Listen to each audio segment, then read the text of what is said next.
Hey, ladies and gentlemen, welcome back to the JKWD podcast, where if we sound a little different, it's not your ear holes messing with you.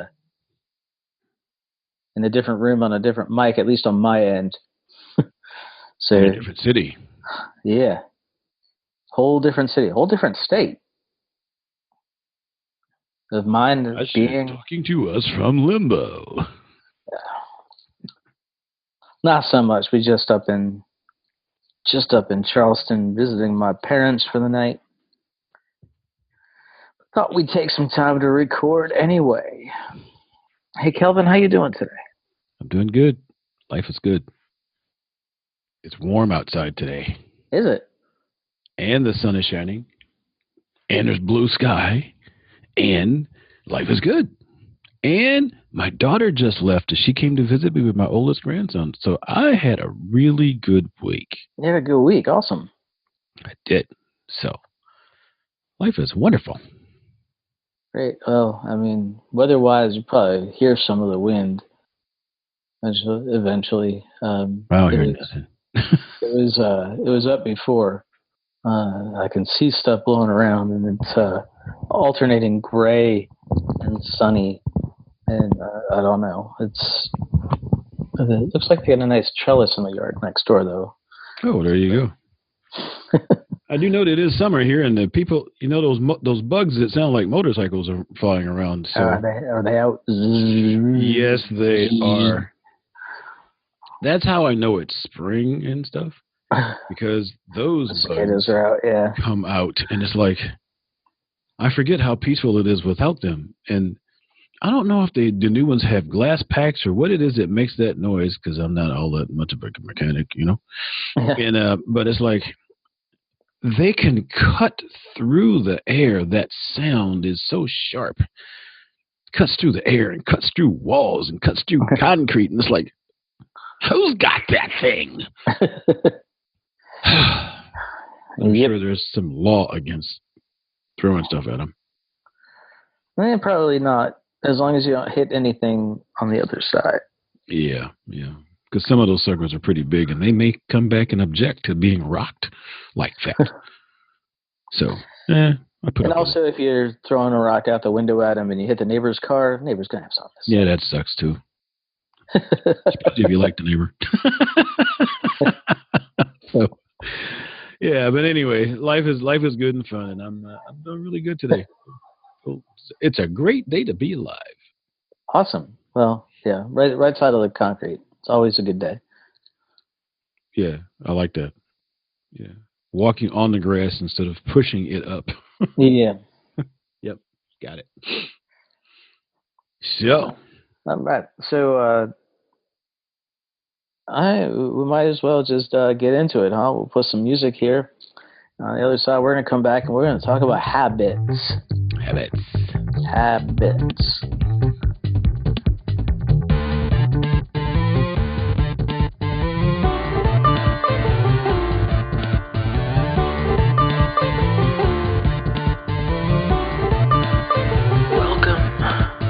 Josh and Kelvin World Domination Podcast, where we talk about better humanhood and teach you how to dominate your world.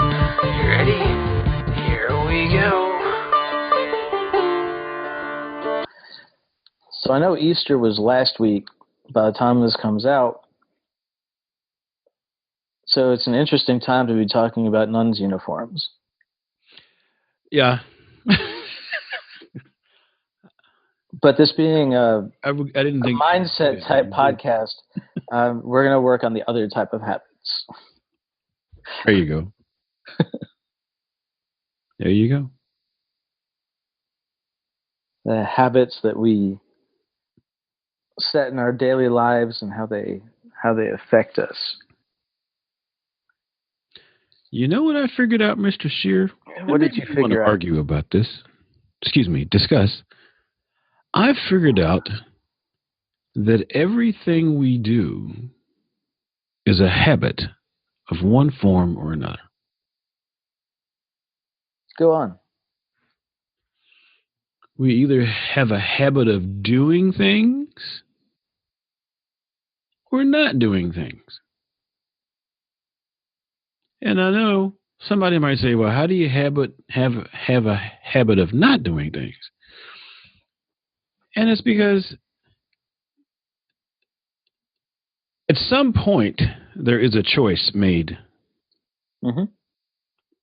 uh, on what we're going to do or what we're going to not do. And if we consistently make a choice to not do something, eventually not doing it will just be a habit because those are all established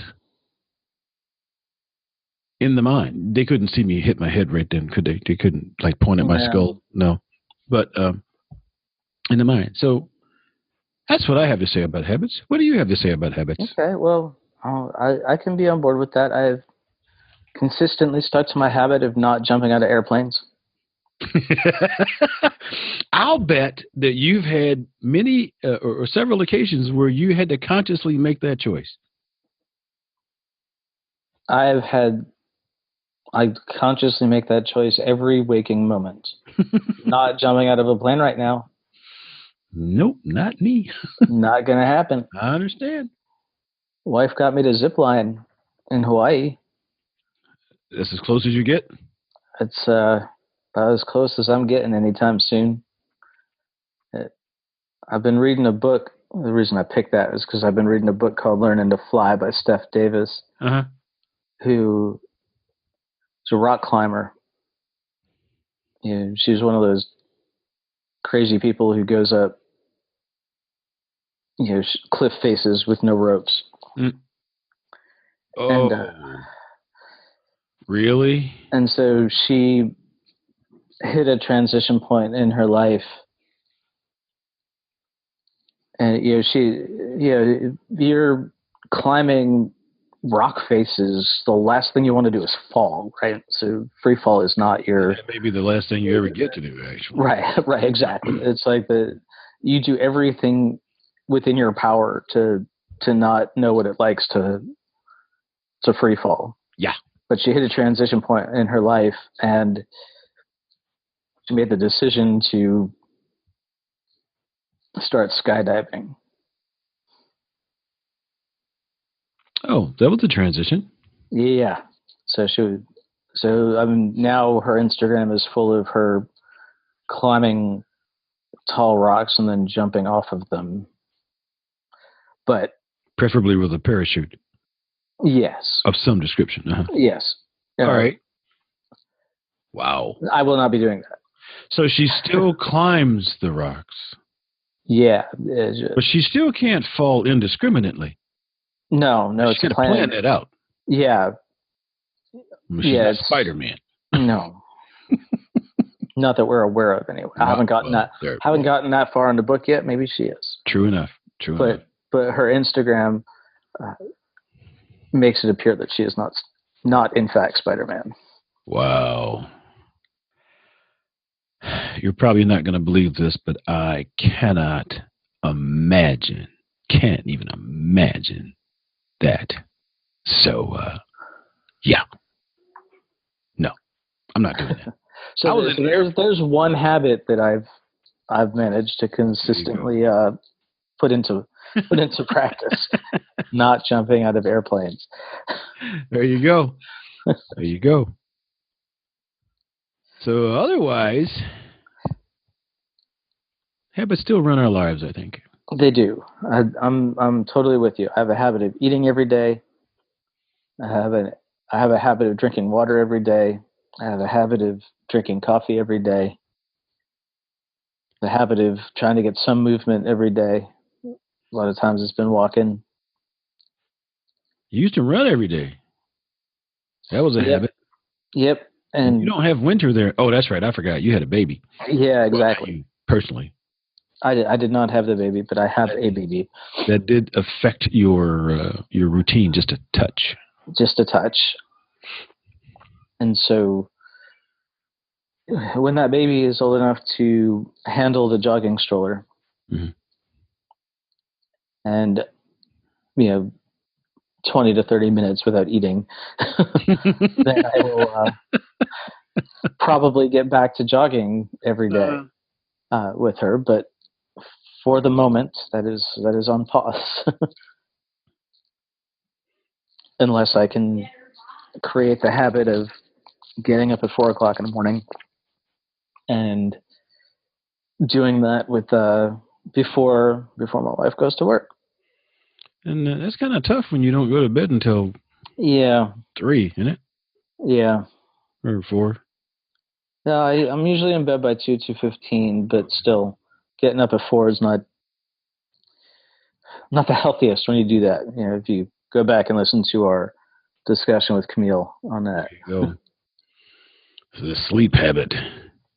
So what? Oh, we can discuss this habit thing. So, what habits have you developed intentionally, besides running, that have enhanced your life?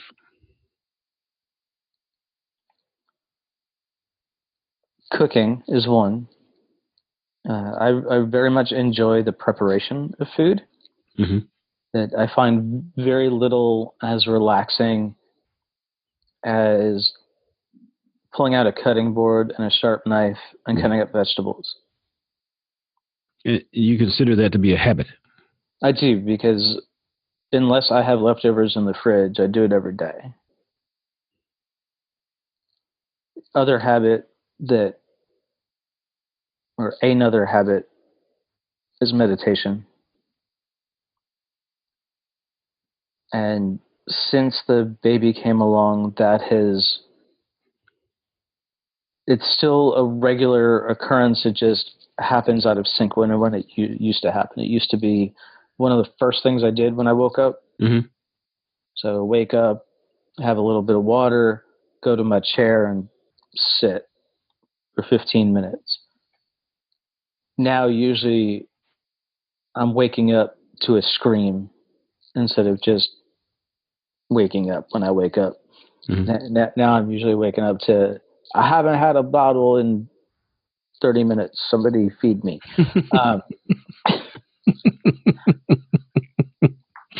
Yeah. So, when we get her back settled down, that's when I sit.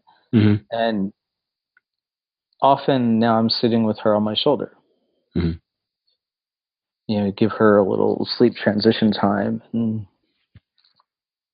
little personal contact, and but I still get the meditation in. That's been very good for mindset throughout the day, how I respond to things, how I respond to aggravating things. Now, do you meditate more than once a day, or just that 15-minute period? Well, I try to get that 15-minute period in, and once I've gotten that 15-minute period in, if I get another chance to sit, I will. But that 15 minutes is a good foundation for my day, a good touch point to say, okay, from here, just let the thoughts roll. Don't worry about anything. Resets my mind for the rest of the day. I get more creative. I get less reactive. I get more patient. I get just more clear. I need to back up one. You get more patient? Yes. Oh. I may have to come see what that looks like. Get that look off your face. Why? Do you feel I'm impatient a lot? Or? It was just a general thing. Never mind, because otherwise next time I come to visit, you're going to hurt me. Okay. More patient. Depending on what I'm developing, I've seen the Star Wars movies. I know that the Force it's achievable through meditation. So that's right. So you better be careful with what I learn. You don't need to come visit me for me to hurt you. That is correct. Reach out across time and space. I forgot that about you. What was that slap upside my head? I had somebody ask me once, just being a jerk because I'm short. Hmm. You can't tell by looking at your podcast app, but I'm about 5'2", um, on a good day, and the older I get, the fewer good days there are. Somebody looked at me and said, "How do you adjust the shower head?" I looked at him. I said, "Just like everybody else, I use the force."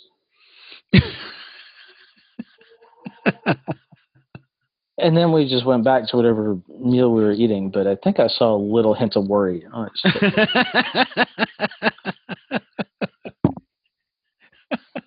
I'm gonna have So how about you? How about you? What habits have you developed that have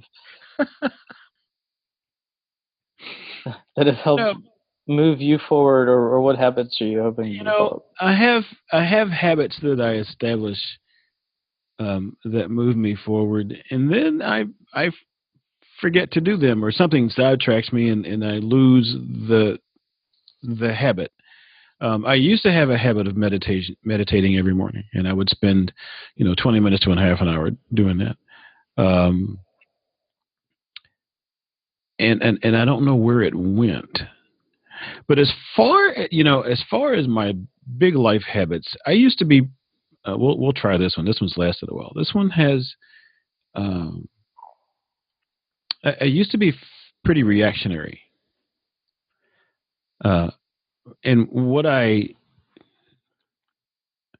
kind of trained myself to have the habit of neutral.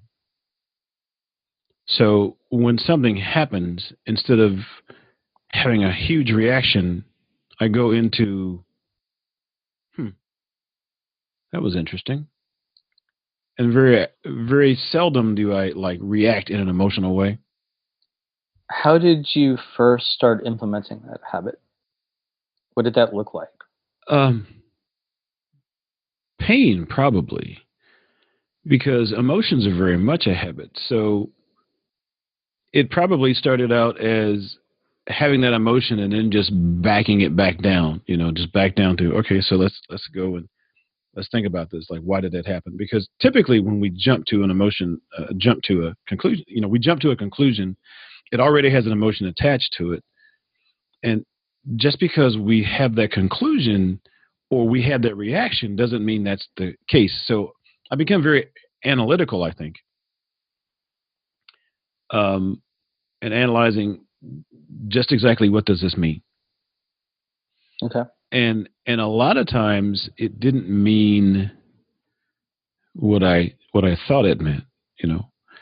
So and there were little habits like people who pull out in front of you in traffic. I mean, a lot of Okay. this came with my habit of having the proper uh, positive attitude and stuff. I've worked with that a lot, so that things that would ordinarily set people off don't set me off. Because something that I realized is that if someone else can do something that immediately sets me off, I am very easily controlled, and I do not like being controlled. So my habit became, here, listen, whatever, think, process, and then decide whether or not I was going to be controlled. Because I've seen so many things that happen. You do something, you just react, and then you're off into something. And I hate coming back 30 minutes later after I blew up somebody's neighborhood and go like, "Oh, I was really sorry. I misunderstood that completely." Uh, Yeah, that's always a. I apologize. That's not. Oh, I understand. That's not what I. That's not what you said. But that's what I heard you say, and I like reacted on that. And sorry, and I ain't like doing that. So Once you towards the bridge, you kind of have to swim back across, right? yeah, yeah, exactly. And then as a child, my father used to. Well, he was a Baptist minister, and he was quite the disciplinarian. So occasionally, he would find reason to slapped me upside my head, and I had a crazy adrenaline reflex, which you can understand. Yeah. Um, And one day, a woman I was dating kind of playfully did that to me. Oh, and that triggered And something for you, huh? yeah, the immediate reflex was not good. So I decided, I need to control that. And I just got to the point where I didn't like people being able to control my emotions. So I decided to control my own. I mean, that was that wasn't a short habit. That wasn't a, run down to the sink and wash out the cup I just used so it doesn't hang out there all week habit. That was Mm-hmm. this was deeper. But about the time I started reading all the stuff on positive mental attitude and what things meant, is I developed those habits. So I think that habit has helped me a lot because when people come to me, I'm able to process and help and respond versus react. So those are the kind of habits I've developed over time. Great. Yeah, we should probably talk a little bit about what happens with a habit, right? So Sure. first of all, the research is rather varied on how long it takes to form a habit, Correct. but it seems to be at least 21 days. Okay. I don't. Do you have Yeah. have you No, seen research that says fewer than that? I mean, that's the teaching. You do it for 21 days, and then it's yours for life. Yeah, but I think that seems to be the shortest amount of time that Yeah. you can create a habit, but more likely I've seen closer to 60 days being this will definitely kick in. And there are other things involved, like on how much emotion or intensity is involved in the activity, right? Right, and some of Emotion it makes things happen some of it fast. depends on the habit, right? Right. Yeah, like you can do like a food habit. You can it's easy to fall back, right? Like Get depressed and eat. the recidivism rate on it. If you like if you were to do a 21-day sugar detox, Mm-hmm. day 22, it's not like it's hard to find sugar. Right. So that's something that you probably have to do longer. Um, probably the same with quitting Yeah. a lot of stuff, right? It's probably easier to build a new habit in a shorter amount of time than to quit an old one. Well, the research I've done and the experience I've had is the only way to get rid of a habit is to replace it with a habit. Right. That was gonna be the next thing. I'm sorry. Got to, no, you're absolutely right. That and you have to replace that habit for X amount of time. Yeah. Yeah. Longer than you had the old habit, generally speaking. But we studied on how that actually happens in the brain, right? Right. Were you headed there? I wasn't headed to how. I was more headed to that. Oh, okay. Yeah. But you want to go into how a little bit? Yeah, but the reason being is as we do things, particularly if there's emotion behind it, or whatever the emotion is that we program our brains. We develop neural pathways that create those habits. And once the neural pathways are developed, it's really hard to change them. I tell people oftentimes that getting angry is a habit. I mean, as a child, you may have learned to get angry quick because it was, it protected you when you were in a dangerous situation.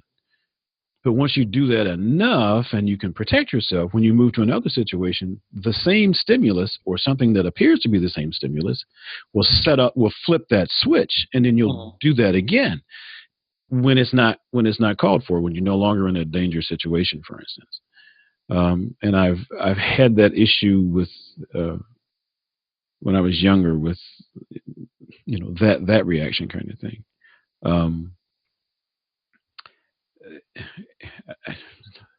It's really worth it to read a book on how habits develop and what happens in neuroscience, because it's helped us understand so many things. Do you have any off the top of your head? And I don't. Yeah, I do. So I we do gotta, not gotta either. look for a But couple. we'll find a couple on A habit couple. I mean, forming there to was a put in book, the show notes. Anatomy of a Habit. I think I started reading that or something like that, or maybe that was something I wrote. I'll look. But we studied that. We studied that in the mastermind. Yep. So habits they're insidious things, and they're tough to break. But But they're not always insidious, right? My meditation habit, I wouldn't describe as insidious.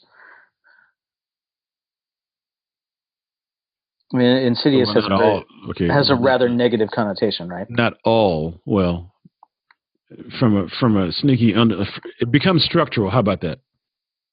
There you go. It I becomes like structural and systemic. it's wired in there. Yeah. Yeah. There you go. Wired in. That's the words. So when you start one, and in learning to redo a habit, when you're trying to get rid of one, there's all kinds of stuff in that. You got to first start off with noticing first of all, something tends to trigger it, right? So like I Right. used to smoke a couple packs a day, um, and I used to go to bars and drink, and it was very common to have a cigarette after having a beer or a drink. Mm-hmm.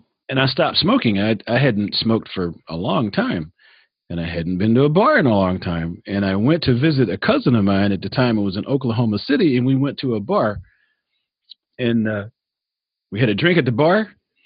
And then all of a sudden, I'm like, I "Where want a did cigarette. the cigarette come from?" Yeah. I don't remember getting it. I don't remember lighting it. And it had been a couple of months or more since I'd stopped smoking.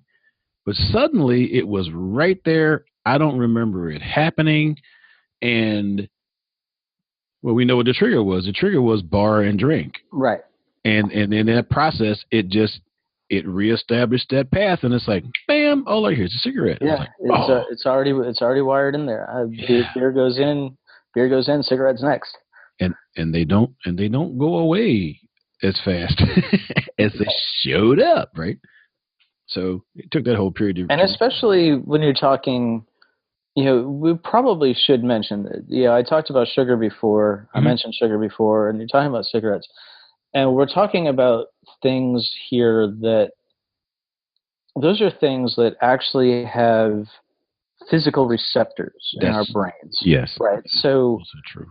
So there is something different between taking nicotine and an anger response.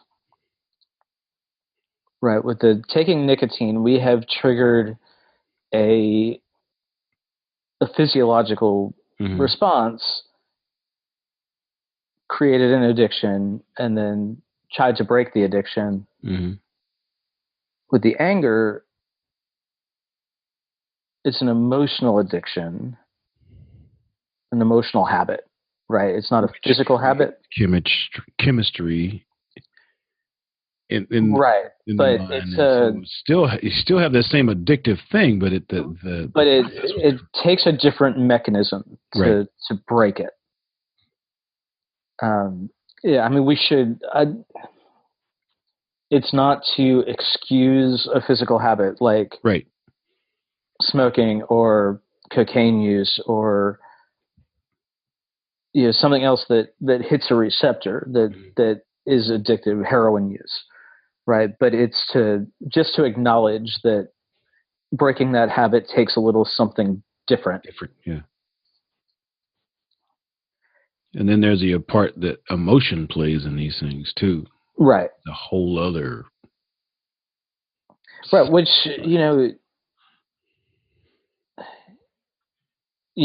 when I think about people I've known who quit smoking,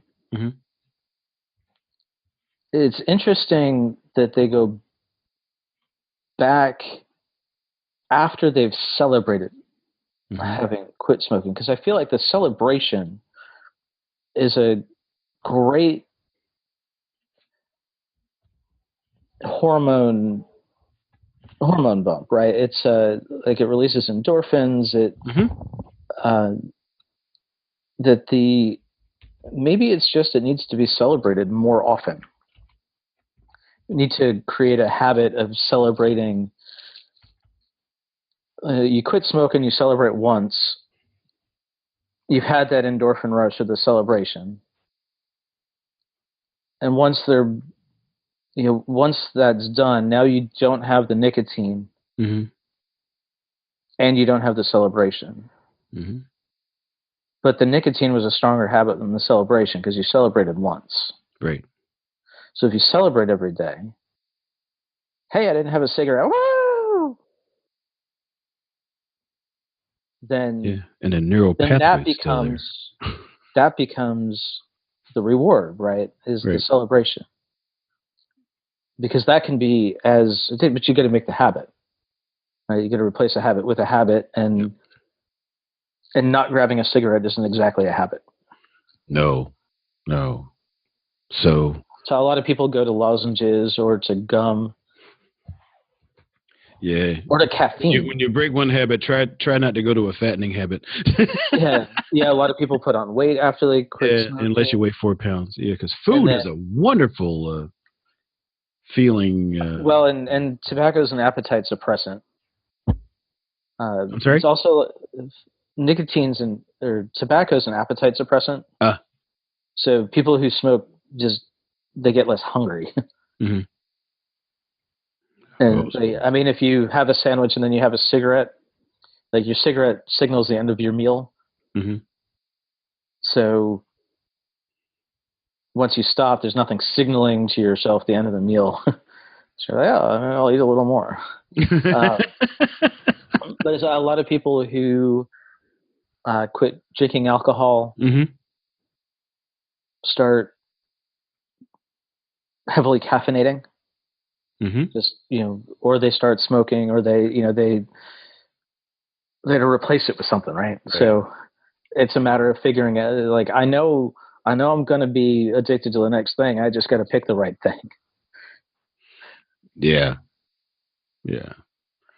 So I guess we need to have a conversation about habits, and some habits are good for you, and some habits aren't.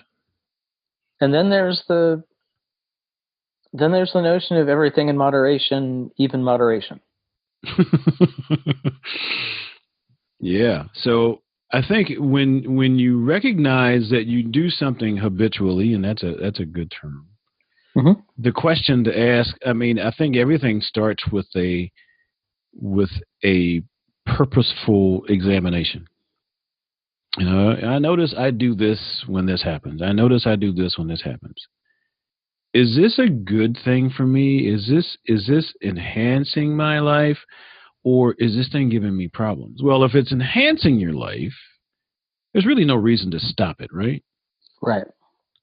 But if you find that habit, that habitual thing is causing you to do things that aren't in your best interest, if it's causing you to fly off the handle at employers, for instance, or you're yelling at your kid when you didn't really mean to, it just happened, and stuff like that, or any number of things that are not serving your best interest. And it's easy to tell if they're not serving your best interest in most cases, right? Because there's a penalty to pay. Right. Then it's okay, so what's going on with this? It's also important to recognize that, even with a good habit, mm-hmm. if you don't get to complete that action, does it ruin something for you? It's like if I don't meditate for a day, mm-hmm. okay, I'm all right. If I don't meditate for 2 or 3 days, I'm gonna start to get cranky a little bit. Mm-hmm. I might start getting a little impatient, because that's one thing it does for me, is it settles me down for the day. Mm-hmm. So can I live without it? Sure, but probably not for very long. Mm-hmm. Yeah. So if it causes you to go do other things that aren't good for you, and that's basically the thing I look at in life with almost anything I do. Is this serving me or is it not? When I go back to all my Tony Robbins stuff, is this serving you? Is this serving me or is it not? And if it's not, then the intentional thought process would be to, well, let's find what serves you. Now, the term I can't help it is also a habit. Yep. I know a lot of people who go, I can't help it because somebody has told them they couldn't have it. I mean, they couldn't have it? They couldn't have it. You can't have it? No, they couldn't help it. And a lot of times that's just a convenient excuse that we give ourselves so that we don't have to try. You know? True. You know, have you noticed that you did this to so-and-so? I just can't help it. And I've had great success with a number of people who were considered to have had conditions such as autism, for instance, to a degree. I'll say, I won't say full-blown autism because that's a whole. I think on the spectrum is what. Yeah, on the spectrum, yeah. The high functioning Asperger's folks are good, and I've had some great success with some of those. With just, I can't help it. I'm on the spectrum, and the first habit I try to get them to break is the habit of saying I can't help it, because now you're reprogramming yourself that you can't help it. Right, you're using it as an excuse when you can. Right. There's always a way to work within what you got. Yeah. So the deal is like to try. Start at trying. Right. And the success I've had is with when you have a little bit of success, even a little success in making it better, it's like, oh, that one time I was able to put a new behavior into play, or I didn't react the same way, or I stopped reacting, and that is a success, which creates emotion, which is one of the most wonderful things that helps create habits. So, I'm not a trained psychologist. Don't even start me there. But on a practical success, if you believe you can't help it, you won't try to help it, and that's one of the biggest problems with some of the stuff we have in it. So one of the biggest problems we have in life, one of the biggest habits is I can't help it. It's interesting. You talk about people with high functioning autism. I did some research on empathy, and one of the things that we can look at now, we understand how empathy works on the brain now. And if you look at brain scans, people with high functioning autism, Asperger's and the like, look a lot like psychopaths under a brain scan. But people with autism have empathy, whereas psychopaths do not. Now, there's another mechanism involved, and what happens is that while psychopaths don't have empathy, they do have a mechanism that allows them to understand somebody else's viewpoint. Okay. But people with high functioning autism don't have that. So, really? Okay. Yeah. So it's very difficult to explain to somebody with autism how you might, like, why you have a different, why you see something differently than they do. They just don't have the mechanism to understand that, but they do have empathy, and they can, they tend to systematize their empathic codes. So when a person is feeling this, respond like this. When a person is feeling that, respond like that. That kind of thing. Yes. So, yes. So it's a systematized code rather than trying to feel out the situation, because from interacting with people that when somebody cries, they're not always sad, right? They might be happy. Right. Somebody with a systematized moral code might just see tears and not understand the difference. Right.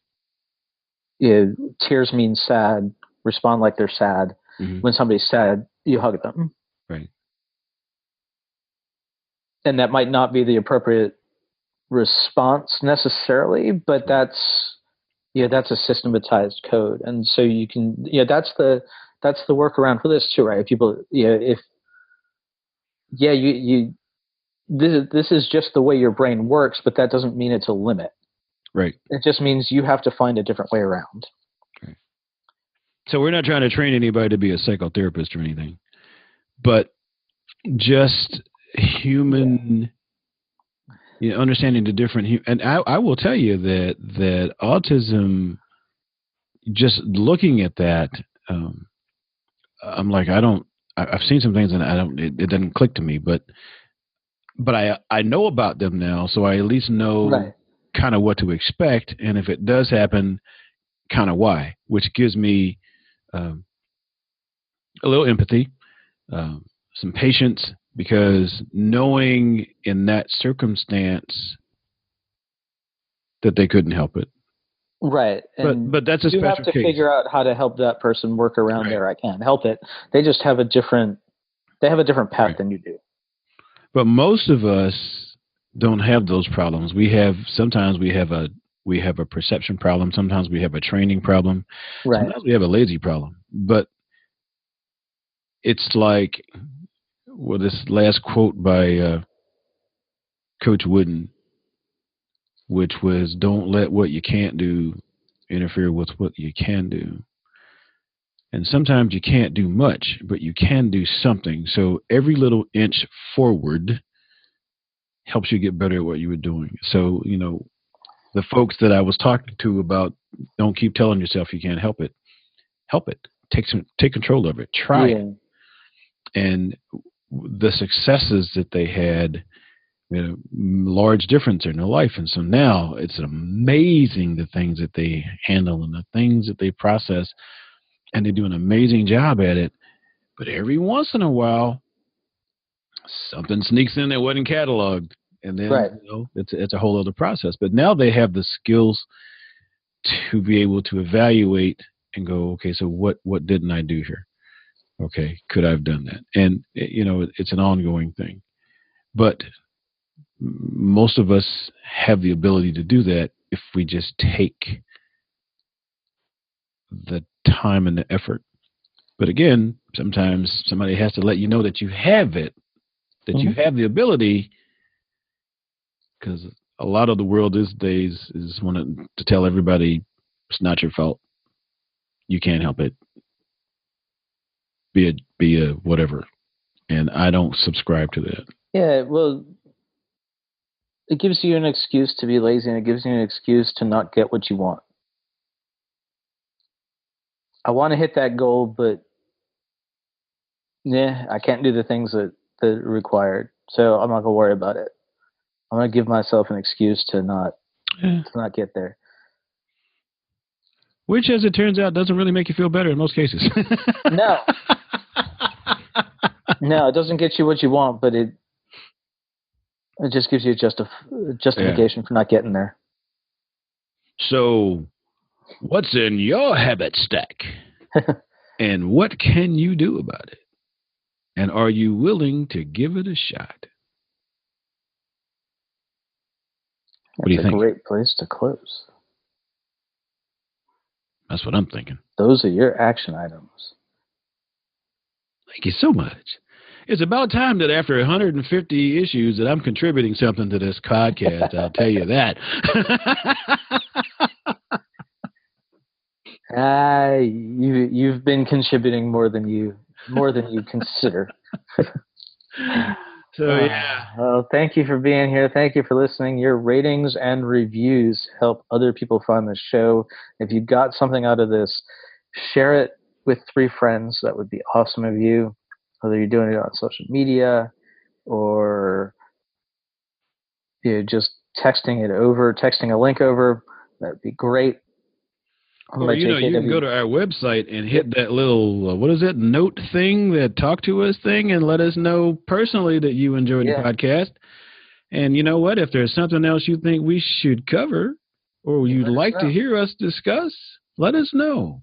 And we will see you next time. Bye-bye.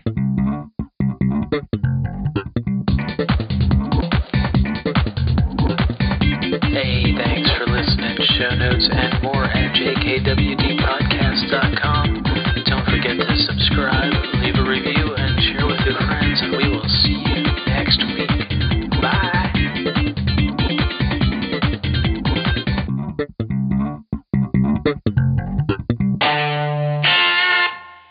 A Better Humanhood production.